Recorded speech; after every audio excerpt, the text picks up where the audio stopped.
Some people want to fit in so bad and be the center of attention so bad that they'll do anything, even lie.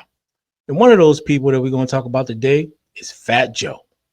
Fat Joe's been known to tell many stories. He's like an Indian chief, right? He got stories for days, man. Problem is, a good majority of them are not true or have been revised a lot, okay? In this video, we're going to be reacting to how Fat Joe created a legacy of lies. And this video come to us compliments of Moxie approved. So let's get started. In the history of hip hop, one of the biggest artists to emerge from the Hispanic community, without a doubt, gots to be Fat Joe. From his early days of running with Big L and digging in the crates, to introducing the world to one of the greatest lyricists of all time, Big Pun, to Grammys and other awards. What happens when one feels their own accomplishments aren't enough, and they become prone to embellishing truths, to flat out being accused of making up stories? Where he's out there talking and you let us liar talk. You know what a liar's gonna do. See, Fat Joe get a lot of slack, bro. Hey, Fat Joe, can you tell us a story? So this one time I'm in the Bronx. Here lies the tales of the rapper Fat Joe, who has placed himself on Mount Rushmore of rappers with the most questionable stories, classic stories. He would wake up and be like, pass me the book. And he would have a whole song. He would write it in his sleep. Lazy stories. By the way, I was born in the hospital in the Bronx when Larry Davis shot them cops right across the street. I had an army since I was in kindergarten, bro. I'm telling you. And scary stories that seem like they came straight from a campfire. I'm probably the only rapper from New York that had physical beef with the West Coast. Right? There's a true story. My babysitters made up the let me hear you say ho. These are the not so true stories of Fat Joe.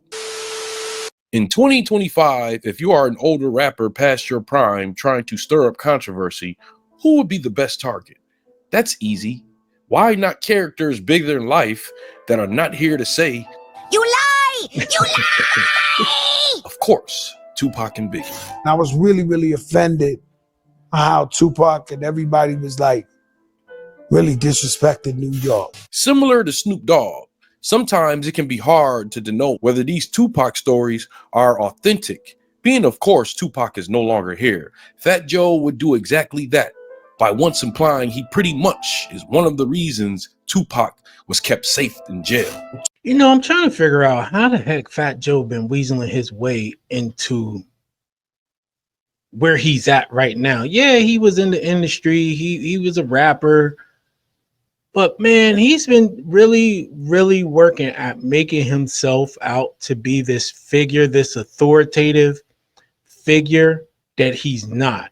And it's crazy because it seems like I really feel like the show with him and Jada, I like the show. I like the show for the most part. Jada don't really talk as much as Joe. So Joe brings that aspect of it. But why did he team up with Jada? Is it for like credibility? As far as like to get people to come? Oh, it's Jada, we're gonna go. But when you watch the show, really Joe be doing most of the talking. You know what I'm saying? And honestly, he has the more interesting stories, probably because he's lying half the time. But he's definitely been weaseling his way into a position that he didn't earn, if that makes sense. Tupac's in jail in New York, upstate, like an hour. So the Spanish guys, the Puerto Ricans, start trying to put pressure on Tupac. And they, you know, yo, you got beef for Fat Joe, puppy. Yo, is this, you know, and it was really strong where he was at. And he gets on the phone and he says, yo, I don't got a problem with you. Like, you know, this ain't got nothing to do with you, this and this and that. But you know, these Spanish niggas, they think I got a problem with you. Mm-hmm. They putting crazy pressure on me, you know. So I had to send a kite and let all the Latinos know, and they're like, yo, I ain't got no beef with Tupac like that. I just said that, he's cool. And then they wind up, you know, being allies. Stop the cap. Napoleon, a member of the Outlaws, would address this, and it sounded like he did not want to upset Fat Joe, but everything wasn't adding up. People got to understand what Fat Joe said, because I was there. I heard it out of Pac's mouth saying that Fat Joe peoples held me down. So people got to realize what held me down mean. Held me down mean looking out. You know what I mean? Like, so for example, if somebody just say, here go He goes something to drink. He held me down. I was thirsty. He goes some money in my pocket. He held me down when I ain't had nothing in my pocket. So he never said that his people protected him. From what I know, I don't know if he said in the interview that I didn't see, but what Pot told us is that his people held me down. So Pot never said that his people protected him. See, Fat Joe get a lot of slack, bro. I don't recall Pot ever saying he had an issue with with anyone in prison. Now, this is another famous. So Fat Joe saved Tupac. All right, that's one. Save Tupac. Saying that Fat Joe had about legendary Tupac.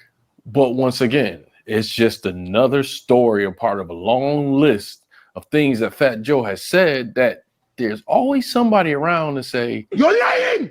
So shout out to Joe. I don't have nothing against him. I like him as an artist. I think he's dope. He's thorough.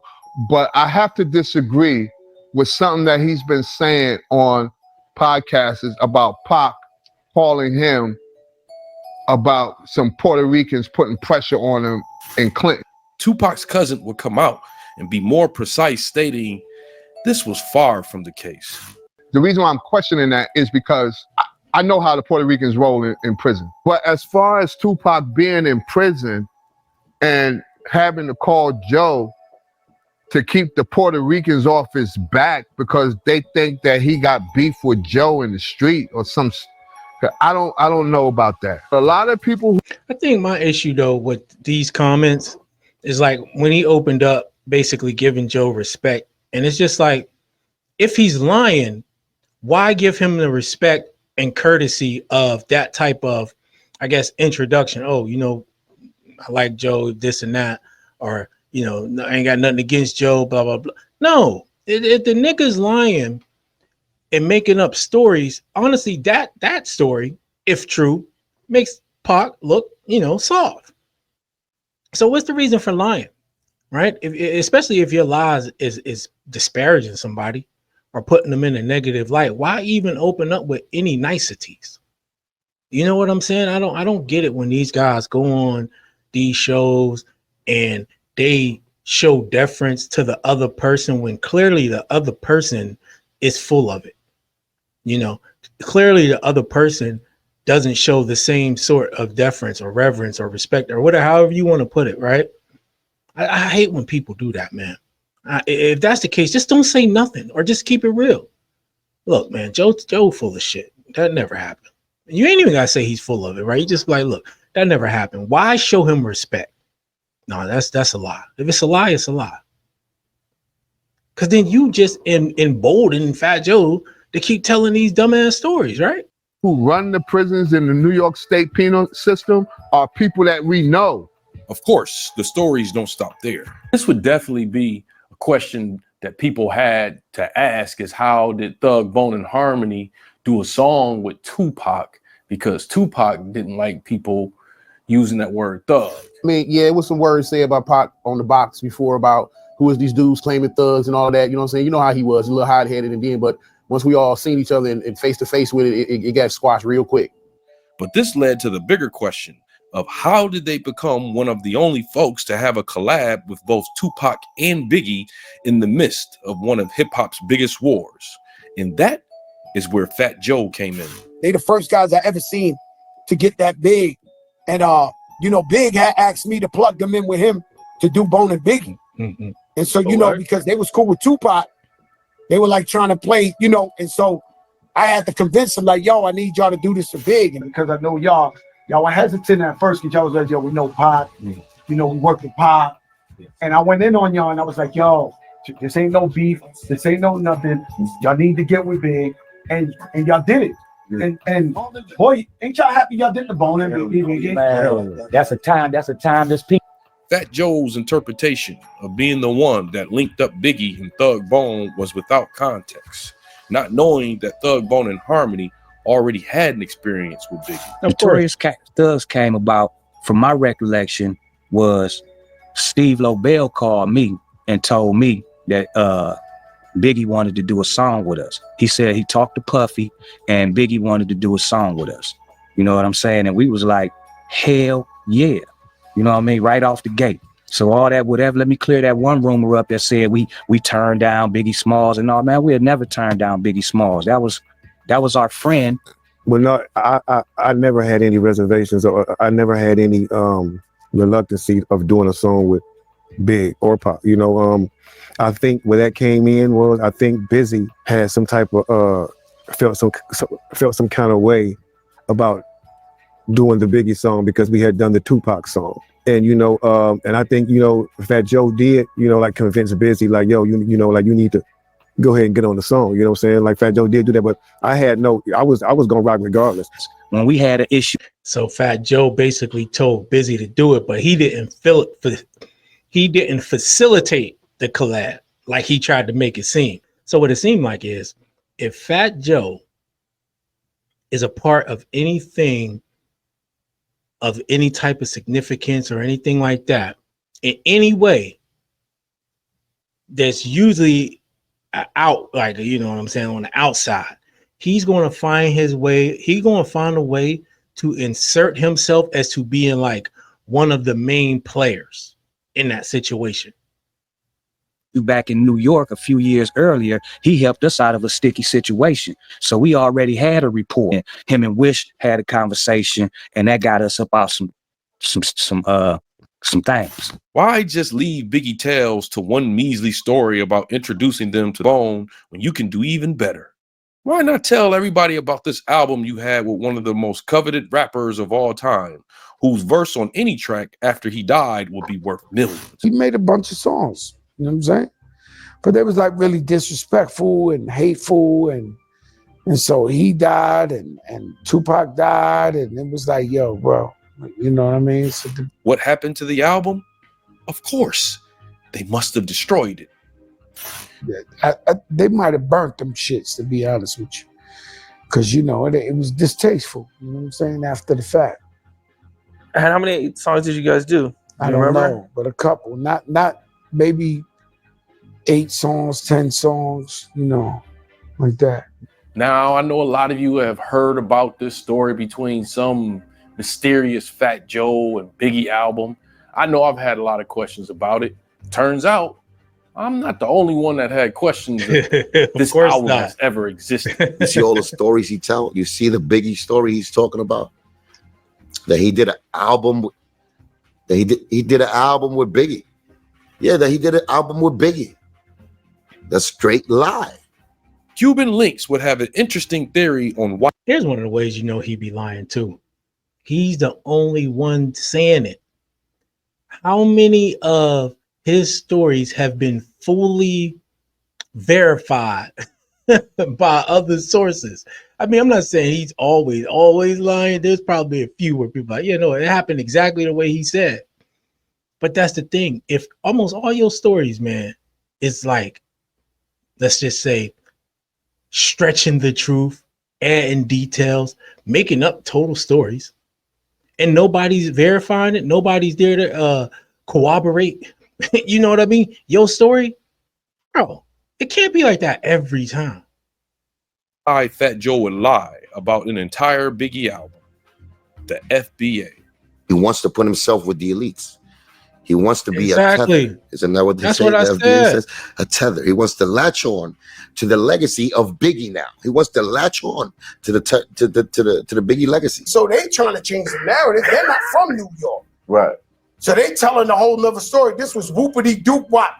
Yo, bro. This moment right here that I'm talking about, it really marks the true downfall of Fat Joe, because this is when people really started to pay attention. When Fat Joe went on this rant about how hip hop was created 50-50 between Latinos and blacks. My babysitters made up the, let me hear say, ho, it's 2 girls, twins, used to babysit. This would lead to one of the most divisive conversations of last year. Is that you a guest in hip hop? Something that I think Fat Joe even be forgetting sometimes, and that's why niggas be trying to remind him. I don't always agree with everything that Tariq Nasheed say, but situations like this, I understand. But part of the biggest blunder on Fat Joe's side, when he went on Math Hoffa's podcast and made a huge mistake of basically saying, all you niggas is broke. We got a fucking Looney Tune, like your man Lord Jamal, who's a fucking Looney Tune. Okay, he's a loony bin. What I'm trying to tell you is that this opinion comes from a tribe. Right. It comes from a group of people that hate everybody but them. You know, there's radical Jews, there's radical Catholics, there's radical Puerto Ricans. Right. There's radical anything. If you do enough of that shit, enough of in-house racism, you wind up looking at the world fucked up and you can't even move around. Right. You understand? So that's how this shit come about. These guys don't like nobody but them. It's a group of these guys that don't want to hear Jamaican, don't want to hear Guyanese, they don't want to hear a black guy that ain't down with them. Right. Right? So their job is to criticize anybody who don't look like them or who ain't Black American. Who are these guys? You want me to say a name? We're going to give them too much clout. I mean, the FBA, Foundational Black Authority, whoever the fuck these broke niggas is.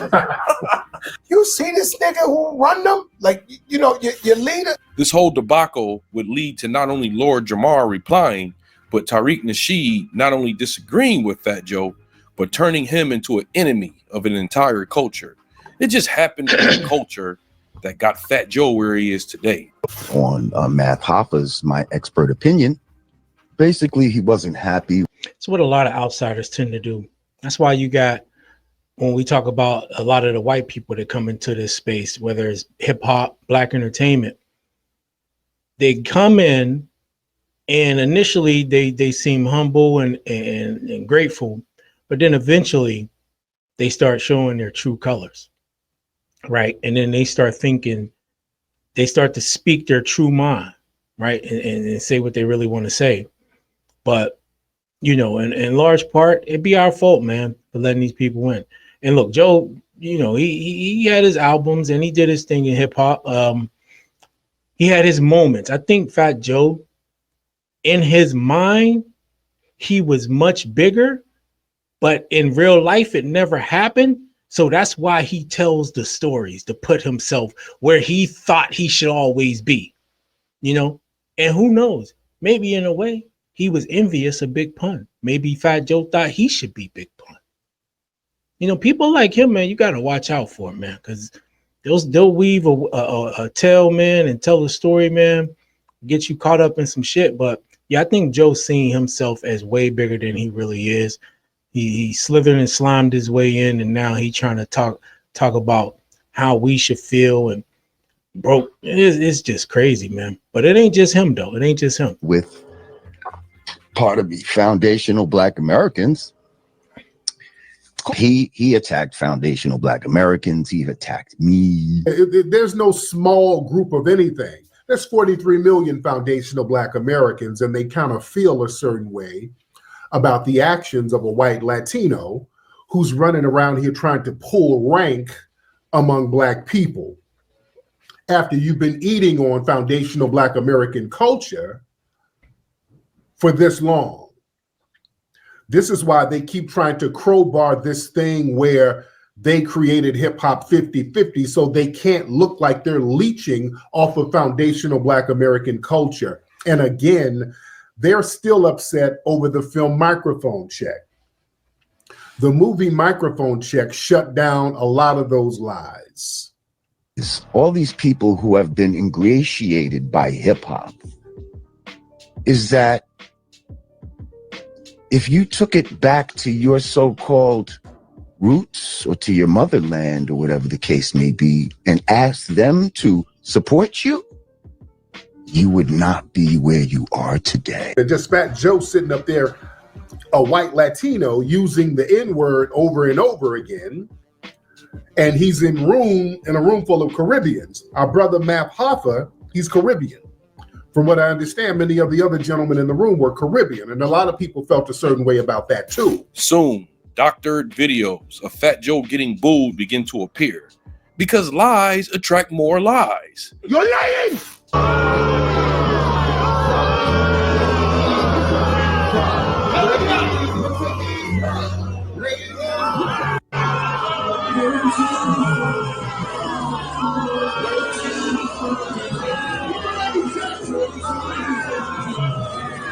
I ain't gonna lie. I remember when this first happened. It did seem real enough, but now listen to it again after this much time. Those boos sound fake as hell. It's the same boo noise over and over again. Oh, that shit is funny, yo. But something interesting would happen. This particular time, instead of someone else coming to say that Fat Joe didn't know what he was talking about, Fat Joe kind of did this on his own. Particularly people from the Bronx, particularly the people who were the pioneers, who were there at the beginning, who told the truth about the beginning of hip hop, and it was not 50-50. It wasn't 50-50. Now we got to understand Fat Joe. People have accused him of being a pathological liar. I had a Cuban father.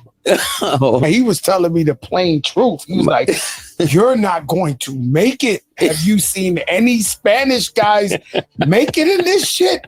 You're done." So my father actually saw hip hop born.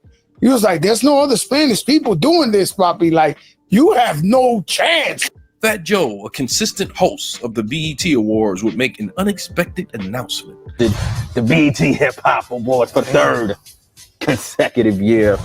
You know, thank you. I resigned as host of the BET Hip Hop Awards. From this moment on, a microscope was placed on Fat Joe, and every story he told in the past, one of the most criticized ones, has got to be the gym story. What were you like in high school?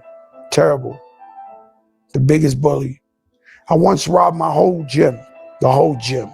Like 70 kids without a gun. Like, yo, everybody give me your coats, give me your Walkmans, give me your this. Some of the kids I was actually cool with. Y'all put up with me. I would have seen y'all niggas. Yo, man, come on, fam. Come on. See, this is what happened when you get away with a little lie, a small story. You start telling dumb shit like, he robbed a whole gym of 70 people, just him, no weapon, and they ain't whoop his ass. Real niggas all day, just me, by myself, on the block, holding it down. Come on. I was like, yo, run it. Everybody, run it. I couldn't even carry it. Some of the guys I robbed had to help me carry the stuff with them. Terrible.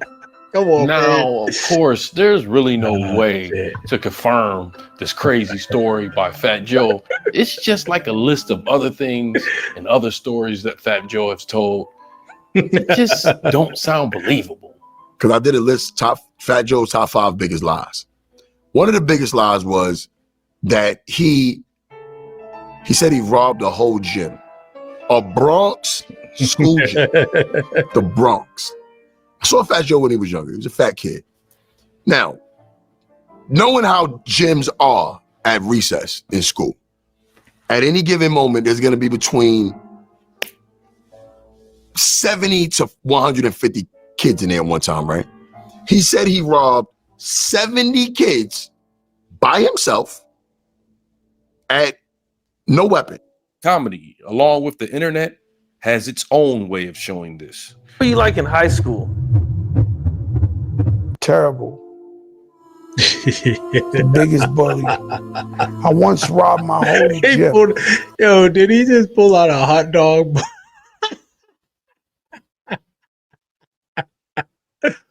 Oh, shit. This dude pulled out a hot dog in a bun and pointed it out.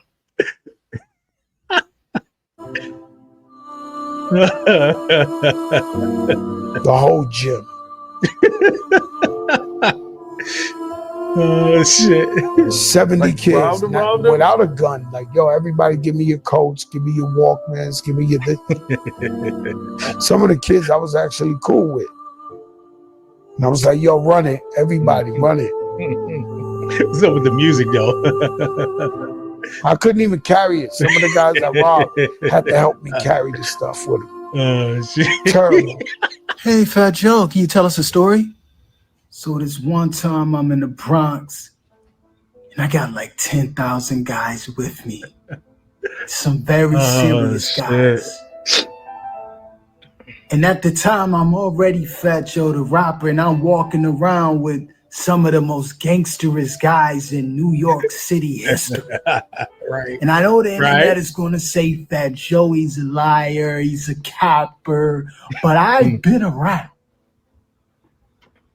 So we in the Bronx and we walking down the street and we see this group of people by this bodega.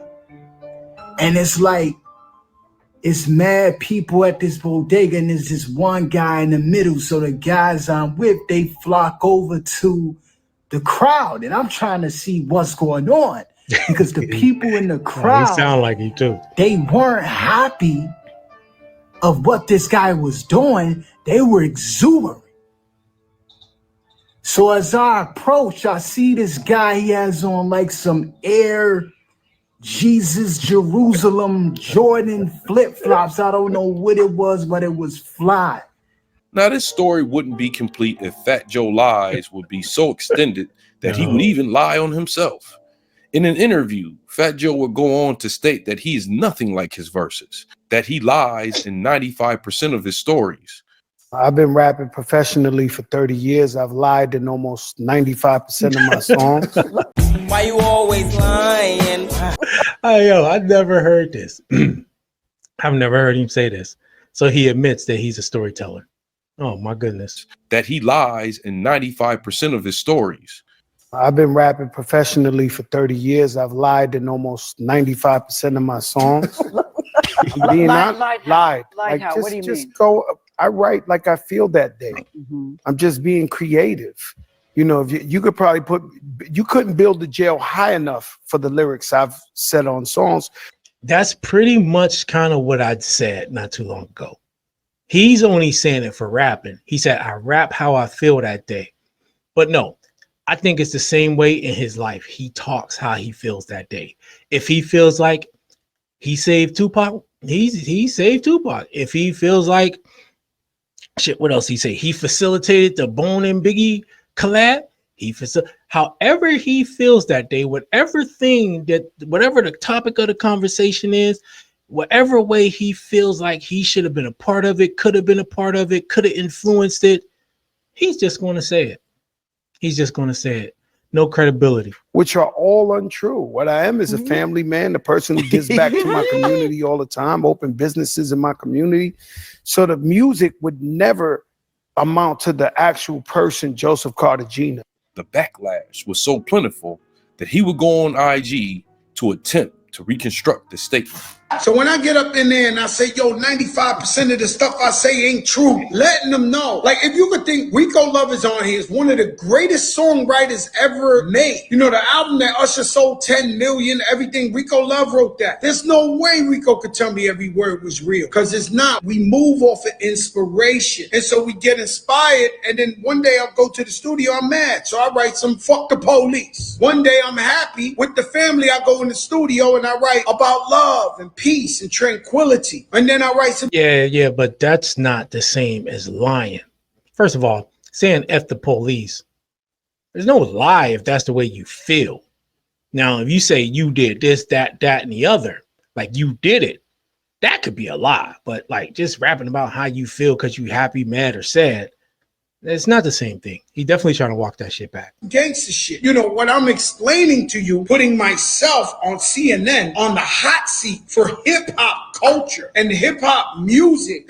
And I had to say 95% of what I say is a lie so that they could understand that it's unfair to try some kids for the rest of their life. Now I know we've all heard the term of the energy that you put out there, the universe will take that and put it back on you. Rapper Fat Joe has been hit with an explosive $20 million lawsuit for allegedly coercing his ex-hype man into thousands of sexual acts. In a graphic 157-page lawsuit, Terrence T.A. Dixon accuses Fat Joe, whose legal name is Joseph Cartagena, of more than a decade of abuse. A former member of Fat Joe's entourage would file a claim stating that Fat Joe has a history of Diddy-like moves.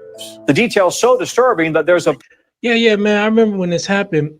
And here's the thing, too. Even if you was one of those people who would give Fat Joe a benefit of the doubt, like if all he does is lie, how can you believe me?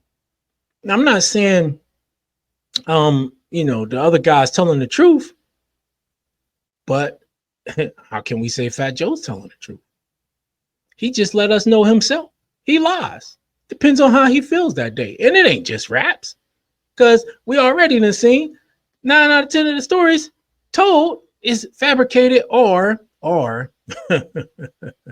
augmented in Joe's favor to make him look like the hero. He's like the hero in his own story, except it ain't just in his head. He'll actually say it out loud. Big trigger warning in the red on the first page of that filing.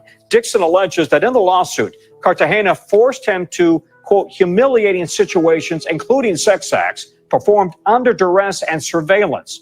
Dixon claims he personally witnessed Cartagena engage in sexual relations with girls as young as, one of whom Cartagena was allegedly in love with and contemplated leaving his wife for. An attorney for Cartagena says the lawsuit is a blatant act of retaliation. So I'm going to read through a few of the pages from this Fat Joe lawsuit that was brought forth by his former hype man by the name of Terrence Dixon. He defended Fat Joe's control over plaintiff extended far beyond mere financial exploitation or denial of credit. Over 16 years, defendant cultivated a deliberate environment of psychological manipulation, intimidation, and persistent threats to ensure plaintiffs' continued submission, silence, and loyalty despite ongoing abuse, exploitation, and humiliation.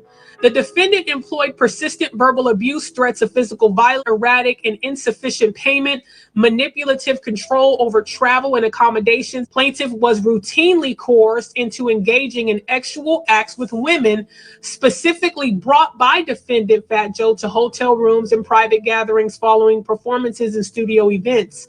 Defendant Fat Joe frequently arranged and orchestrated these encounters, intentionally creating scenarios. Defendant Fat Joe regularly monitored these encounters closely, frequently remaining in the room to watch, record, or provide explicit direction and commands. Even if you may question this claim of Fat Joe's antics, one thing that's undeniable. Yeah, man, I don't know if that's true or not, but can you put anything past a guy who will lie and make up stories? You really can't. This is just another scratch on the legacy of hip-hop's most prominent Spanish gangster rapper, who more than likely will be remembered as one of the biggest fibbers in an industry that once thrived on authenticity, giving himself the title of hip-hop's Latino. Thank you for watching. Hey, man, shout out to Moxie. Y'all go check out his channel, give him a like and sub. But you know, so now we see where Drake got his blueprint from. Because shit, if you ask me, 95% of his shit is lies, right? And we see why Fat Joe rock with him so much. Because to Fat Joe, the truth is relative, right? Perception and reality, you kind of shape that yourself and dare motherfuckers to prove you wrong, right? You tell enough stories, you leave out enough details, or you tell stories that people can't be around to correct you on. Hell, maybe you get away with it long enough to get rich. I don't know. But so far, we got Fat Joe saved Tupac.